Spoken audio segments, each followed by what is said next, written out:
Quiero darte la bienvenida a una nueva sesión de lo esencial en histología, donde vamos a dar el cierre de la hematopoiesis con la formación de glóbulos blancos o leucocitos, proceso que vamos a llamar leucopoiesis. Un dato muy importante que debes conocer es que en la médula ósea, de cada 100 células, solamente de 1 a 4 van a ser células madre hematopoyéticas pluripotentes. Entonces, no tenemos tantas células madres hematopoyéticas pluripotentes como pensamos. Ahora, la leucopoiesis quiere decir formar glóbulos blancos. Y los glóbulos blancos pueden ser granulares o agranulares. Dentro de los granulocitos tenemos a los neutrófilos, basófilos y eosinófilos. Y su formación se llama granulopoiesis. Mientras que dentro de los agranulocitos tenemos a los linfocitos y a los monocitos. Y su formación se va a llamar linfopoiesis y monocitopoiesis respectivamente. Entonces la leucopoiesis incluye linfopoiesis, monocitopoiesis y granulopoiesis. Entonces, la granulopoiesis es como se me van a formar los granulocitos. Es decir, los neutrófilos, basófilos y eosinófilos. Este es el esquema general. Tenemos a nuestra célula madre hematopoyética pluripotente, va a formar a nuestro progenitor mieloide común y a nuestro progenitor linfoide común. Este progenitor mieloide común va a diferenciarse en unidades formadoras de eritrocitos y megacariocitos, que ya hemos estudiado la formación de eritrocitos y plaquetas, pero también va a formar unidades formadoras de colonias de eosinófilos y unidades formadoras de colonias de basófilos de manera distintiva e individualizada. Entonces acá ya tenemos la gestación de dos de nuestros granulocitos. Nos falta el tercero de ellos. Solo que para este caso, para el neutrófilo, vamos a tener una unidad formadora de colonias que es compartida inicialmente para neutrófilos y para monocitos.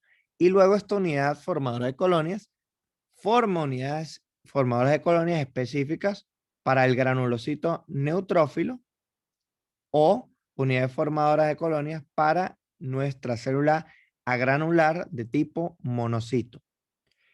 Y las otras células agranulares tienen que ver con respecto a mis linfocitos, que los estudiaremos en unos minutos. Nuestras unidades formadoras de colonias específicas de granulocitos, tanto de eosinófilos, basófilos, como de neutrófilos, van a tener una etapa inicial en común que se llama periodo de mieloblasto.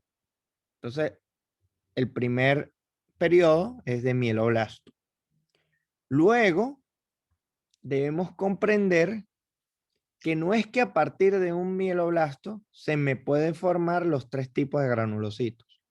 Hay que tener cuidado con eso. Es decir, hay un mieloblasto específico para cada tipo de granulocito. Un mieloblasto de neutrófilo no me puede formar a una célula de la línea de eosinófilos o de basófilos y viceversa.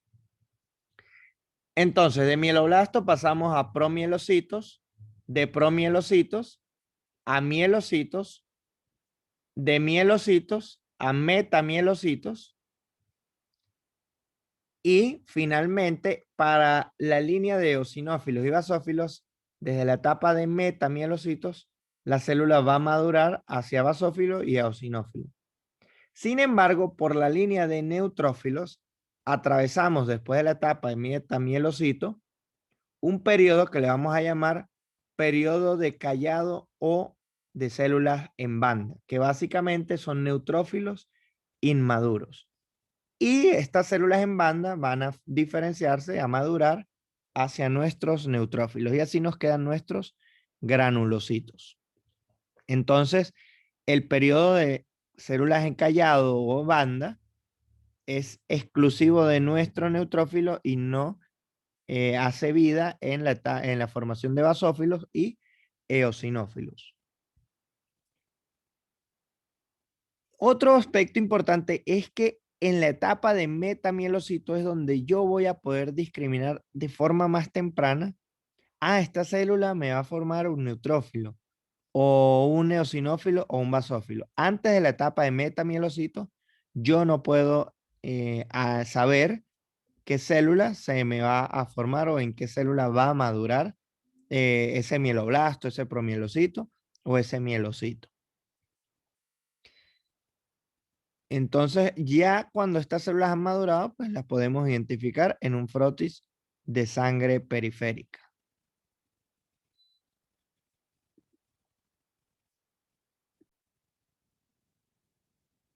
Este esquema es genial porque nos muestra todo de manera organizada.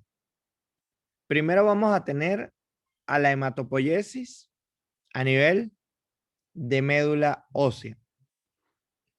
Una vez que la hematopoiesis ocurre, vamos a tener que los elementos formes van a pasar al torrente sanguíneo. ¿Y cuáles son esos elementos formes? Nuestros eritrocitos o glóbulos rojos, los glóbulos blancos, de los cuales 3 son granulocitos y 2 son células granulares y finalmente las plaquetas. Esos son nuestros elementos formes. Pero debo recordarles que es normal que algunos precursores inmaduros de la formación de estas células logren migrar o llegar a la sangre periférica, es decir, se liberan precozmente desde la médula ósea hacia la sangre periférica, como es el caso de los reticulocitos en la eritropoiesis o en la línea roja. Lo mismo va a pasar con los glóbulos blancos. Y algo que jamás se les puede olvidar es que el neutrófilo va a presentar algo especial. Ya sabemos que tiene mieloblasto, promielocito, metamielocito, pero específicamente nuestro neutrófilo tiene una etapa de célula encallado o en banda por el aspecto de su núcleo. Y recordemos que esta etapa es exclusiva del neutrófilo y no está presente en la línea de basófilos y de eosinófilos. Pero ¿por qué esto es importante para su vida como futuros médicos? Entonces, si bien el porcentaje de células banda en sangre periférica es casi siempre bajo, del 0 al 3%, es decir, es normal ver estadios inmaduros del neutrófilo en el periodo banda en la sangre periférica, pero en el menos del 3%. Si este valor aumenta o si aumenta la cantidad de células en banda de la línea de neutrófilos, debemos pensar en que el individuo está presentando un proceso inflamatorio o un proceso infeccioso que generalmente es agudo y bacteriano. Entonces, cuando aumentan las formas inmaduras de la línea de neutrófilos, es decir, tenemos más células en banda, a eso en la práctica clínica, de forma rutinaria, le vamos a llamar el paciente presenta una desviación a la izquierda. Entonces, la desviación a la izquierda nos hace pensar a nosotros en inflamación o en infección aguda, generalmente bacteriana. La hematopoiesis tiene una duración de, para el caso de lo que sería nuestra granulopoiesis, 14 días o 2 semanas. Entonces, la primera semana va a ser la fase mitótica y la segunda semana va a ser la fase postmitótica, es decir, No hay mitosis, sino que hay es diferenciación o maduración de las células. Entonces, la primera semana o mitótica, vamos a encontrar mieloblastos, promielocitos y mielocitos. Una vez que llegamos a metamielocitos, ya la célula entra en la segunda semana para empezar a diferenciarse y terminar su maduración. Diariamente, un adulto en condiciones normales produce aproximadamente 800.000 neutrófilos, 170.000 eosinófilos y 60.000 basófilos. No debes aprenderte estos números. Pero en ese orden de ideas, cuando ustedes estudien un frotis de sangre periférica, entenderán que siempre es muy fácil ver a los neutrófilos y cuesta bastante encontrar a los basófilos porque se producen en menor cantidad. Entonces, puntos claves de cada etapa. Los mieloblastos no tienen gránulos citoplasmáticos.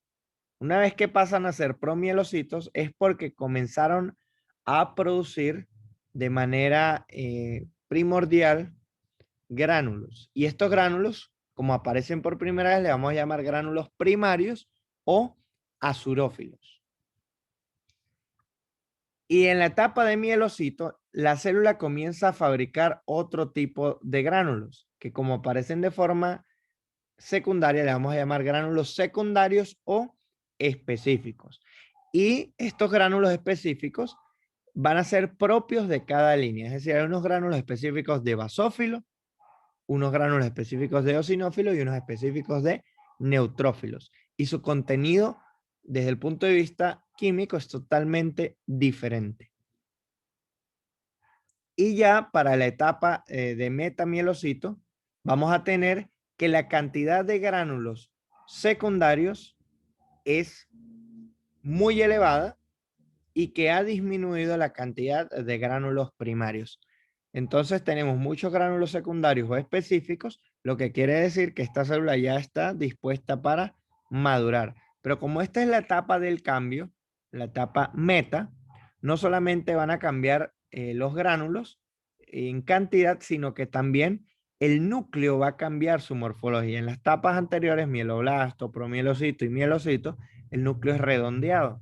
Pero en la etapa de metamielocito comienza a haber una metamorfosis de este núcleo y comienza a escotarse.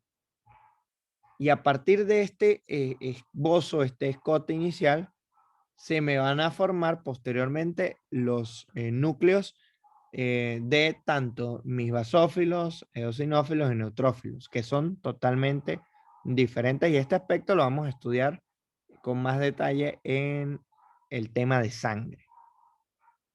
Y recordemos que es en la etapa de metamielocito donde vamos a poder reconocer microscópicamente la etapa más temprana de las células granulares. Antes no vamos a poder discernirlas. Y recordemos que en el caso de que el metamielocito vaya a diferenciarse por la línea de neutrófilos a una célula en banda, el núcleo va a pasar de ser arriñonado en la etapa de metamielocito a un núcleo que va a tener la forma de una U o como la herradura de la pata de un caballo. Y ahí ya sabemos que la célula dejó de ser metamielocito y pasó a ser una célula encallado o banda. Y finalmente este núcleo de la célula encallado comienza a lobularse para seguir progresando en términos de maduración. Inicialmente va a tener 2 lóbulos, luego 3, puede llegar a tener hasta 5 lóbulos. Entonces, mientras más lóbulos hayan, más madura va a estar la célula. Entonces, dada la variabilidad de los lóbulos que pueden tener los neutrófilos en sus diferentes estadios de maduración, le vamos a llamar polimorfonucleares, porque podemos encontrar neutrófilos que tengan 3 lóbulos nucleares, 4 o 5. Entonces esto varía y por eso le llamamos polimorfonucleares a los neutrófilos. Y se dice que un neutrófilo está maduro ya cuando tiene de 3 a 5 lóbulos. Entonces esta es la información esencial con respecto a estas etapas en común de mieloblasto, promielocito, mielocito y metamielocito de los granulocitos. Y sabemos que el neutrófilo tiene una etapa diferencial de que es el periodo encallado o en banda.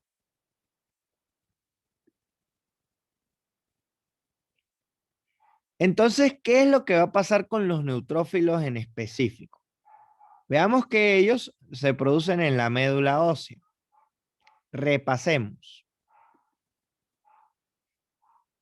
La formación de neutrófilos tiene una fase mitótica que dura una primera semana, 7 días, y aquí comienza la cadena. Tenemos mieloblasto, promielocito y mielocito. Y ya allí pasamos a la segunda semana. Aquí vamos a tener a nuestro metamielocito, a las células en banda y finalmente a los granulocitos maduros de tipo neutrófilos. En condiciones normales, la médula ósea produce más de 10 a la 11 neutrófilos por día, de los cuales la mayor parte se va a quedar como una reserva dentro de la médula ósea. Es decir, quedan almacenados, esperando, atentos a ser reclutados a procesos infecciosos, bacterianos o procesos inflamatorios. Entonces, atentos con este dato. Hay 5 a 30 veces más neutrófilos en la médula ósea que en la sangre circulante. Y este fondo común de neutrófilos o esta reserva a nivel de la médula ósea va a estar liberando neutrófilos hacia la circulación en forma constante y es surtido por células en proceso de maduración. Los neutrófilos de reserva pueden liberarse muy bruscamente en respuesta a la inflamación, a infecciones o inclusive ante el ejercicio intenso. En el compartimento vascular también vamos a tener otro reservorio de neutrófilo, al cual le vamos a llamar células marginales. Y esto es un fondo común libre de neutrófilos que está circulando. Entonces tenemos células marginadas y células circulantes. Las células circulantes son las que verdaderamente van siguiendo el flujo que lleva nuestra sangre en el seno o en su centro. Se van desplazando con la circulación. Mientras que las células marginales o estos neutrófilos marginados se van a encontrar adheridos a los vasos sanguíneos de pequeño calibre, a sus paredes. Literalmente hay unos neutrófilos que van a fluir con la sangre y otros se pegan a las paredes de estos vasos sanguíneos y no solamente se adhieren, sino que van a ir rodando a través de las paredes de estos vasos sanguíneos. Esto es un proceso sumamente interesante. Sin embargo, esta adherencia es de manera laxa y está dada principalmente por proteínas tipo selectinas. Y estos neutrófilos que están marginados pueden ser reclutados con muchísima rapidez hacia estas células circulantes. Finalmente, debemos decir que hay un equilibrio dinámico entre el fondo común circulante y las células marginadas. Entonces, generalmente vamos a tener de los neutrófilos que hay en la sangre, el 50% va a estar como células circulantes y el 50% como células marginadas. Finalmente, el neutrófilo, que es bastante inquieto, apenas se va a quedar aproximadamente 8 horas en el torrente sanguíneo hasta que comienzan a migrar al tejido conectivo más allá de los vasos sanguíneos.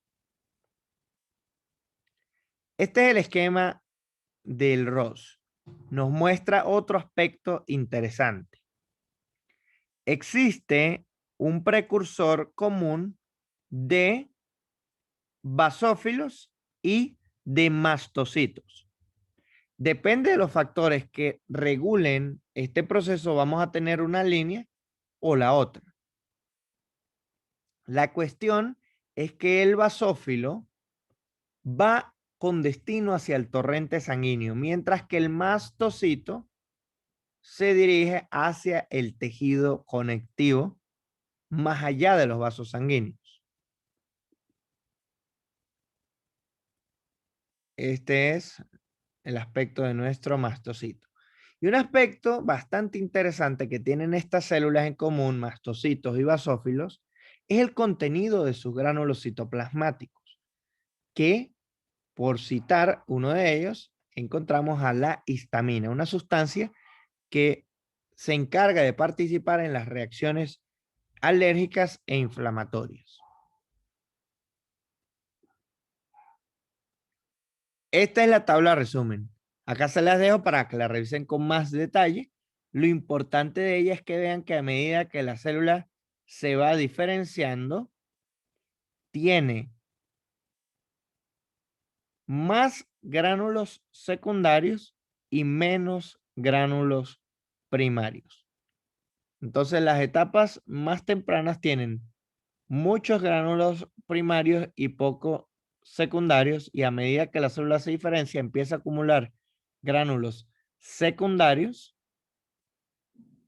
y a medida que se da esa acumulación de gránulos secundarios, disminuyen o son eliminados los gránulos primarios.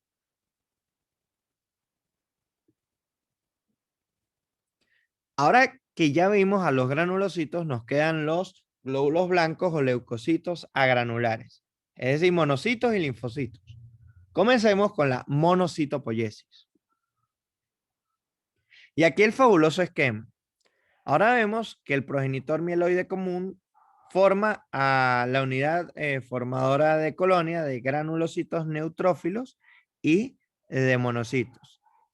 Y esta unidad, bajo estímulos adecuados, va a formar a la unidad formadora de colonia de monocitos, que se diferencia en monoblasto, luego en promonocito, y aquí esta es fácil.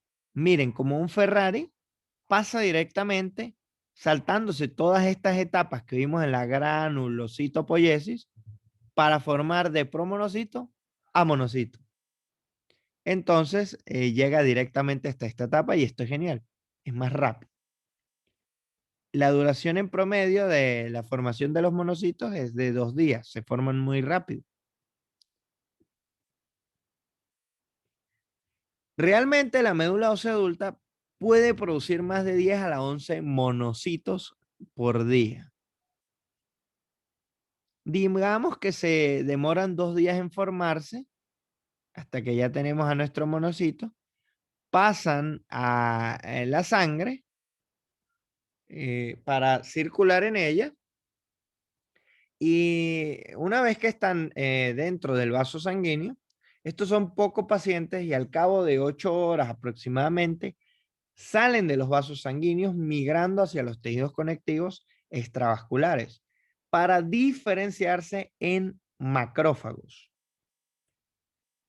Y estos macrófagos, tengan en consideración que pueden ser parte de las células del famoso sistema retículo endotelial, como por ejemplo macrófagos específicos de órganos y tejidos como la microglía en el sistema nervioso central. Y esto ocurre, esta migración de monocitos hacia el sistema nervioso central, sobre todo en las etapas más tempranas, durante la vida intrauterina, que no se ha constituido la barrera hematoencefálica. Una vez que se constituye esta barrera, ninguna célula puede ingresar o salir del sistema nervioso central. También nuestros monocitos se van a migrar con destino hacia la epidermis de la piel para formar unos macrófagos especiales, unas células presentadoras de antígenos que se llaman células de Langerhans. También pueden ir con destino al hígado para formar células de Kupffer, hacia el pulmón en los alveolos para formar las células del polvo o macrófagos alveolares, hacia el vaso para formar macrófagos esplénicos, a los nódulos linfoides y membranas cerosas, como ejemplo de ellos el peritoneo. Y también recuerden que los monocitos, en el caso particular del hueso y la médula ósea, se relacionan con la génesis de los osteoclastos. Entonces, ¿qué te debes llevar de los monocitos? Bueno, duran en la sangre circulando aproximadamente de 8 a 40 horas, pero cuando van a un tejido periférico, se diferencian en macrófagos tisulares y allí pueden vivir hasta por varios meses. Y van a estar pendientes de fagocitar no solo agentes extraños como bacterias, sino también células envejecidas que están también cumpliendo roles de apoptosis o células cancerígenas inclusive. Esta sería la tabla sinóptica, solo que vamos a hacerle unas pequeñas modificaciones. Recuerdan que todos los leucocitos tienen gránulos primarios. Bueno, en el caso de la monopoiesis, estos gránulos primarios van a aparecer en la etapa de promonocito. Y recuerden que los gránulos primarios son lisosomas. Con relación a la mitosis, tanto los monoblastos como los promonocitos pueden realizarla. Los macrófagos maduros no van a realizar mitosis. Y otro punto es que el núcleo inicia redondeado y va a avanzar para volverse arriñonado. Y pues verdaderamente es que se escota. De hecho, los núcleos arriñonados son la característica esencial de los monocitos. Y por supuesto, su gran diámetro, que generalmente es hasta de 20 micras. Y ya para dar cierre, vamos a ver cómo se forman los linfocitos a través de la linfopoiesis. Entonces recordemos que los linfocitos son un tipo de leucocito agranular. Todo esto suena como trabalenguas, pero es para ver si ya te llevas los conceptos claros. Te recuerdo, leucocito es igual a glóbulo blanco. Los glóbulos blancos pueden ser granulares o agranulares. Y los agranulares tenemos monocitos y linfocitos. Bueno, entonces demos cierre con la linfopoiesis. La unidad formadora de colonias de linfocitos van a ser células madre multipotentes y se van a dividir en la médula ósea para formar células madre unipotentes, que van a ser las unidades formadoras de colonias de linfocitos B, unidades formadoras de colonias de linfocitos T y unidades formadoras de linfocitos asesinos naturales o natural killers. Inicialmente, ninguna de estas células es inmunocompetente, es decir, deben madurar para volverse competentes para poder participar en los procesos inmunológicos. Sobre esto hay toda una ciencia profunda llamada inmunología. Independientemente del linaje, estas células atraviesan una primera etapa llamada de linfoblasto hasta que maduran en linfocitos. Por lo tanto, pues es sencillo, del linfoblasto pasa a linfocito. Solo que hay linfocitos de tipo B, linfocitos de tipo C, perdón, de tipo T y linfocitos de tipo NK. Y a su vez, los linfocitos de tipo T pueden tener, digamos, linajes particulares más específicos, como linfocitos T CD4 o T CD8.